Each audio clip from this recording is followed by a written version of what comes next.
बारामती म्हटलं की मग काही लोकांची नावं बारामती पवारांना आंदण दिले की काय, अशी परिस्थिती बारामतीमध्ये महाराष्ट्रामध्ये आहे.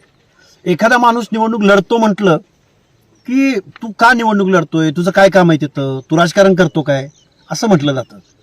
माझी निवडणूक आयोगाला सुद्धा विनंती आहे की फ्री अँड फेअर निवडणूक ही पोटनिवडणूक पुढची होणार नाही, बिनविरोध करायचा प्रयत्न आहे.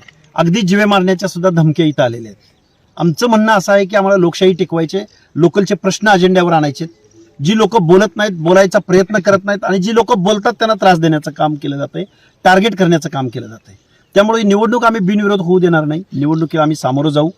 शेवटी जनतेच्या प्रश्नावर, जनतेचे प्रश्न तरी आमच्या अजेंड्यावर येतील आणि प्रश्न अजेंड्यावर आणू आणि जनसामान्यांच्या प्रश्नावर भिडायची ताकद आम्ही ठेवलेली आहे. फोन कोणाचा आलता तुम्हाला? कार्यकर्त्यांचे फोन? कार्यकर्त्यांचे हे बघा, दुसरा तिसरा म्हणजे चौथा कॉल, 4 कॉल मला ह्या 2 दिवसात आलेले आहेत. त्याच्यावरती आम्ही FIR सुद्धा दाखल केलेले आहेत, गुन्हे दाखल केले.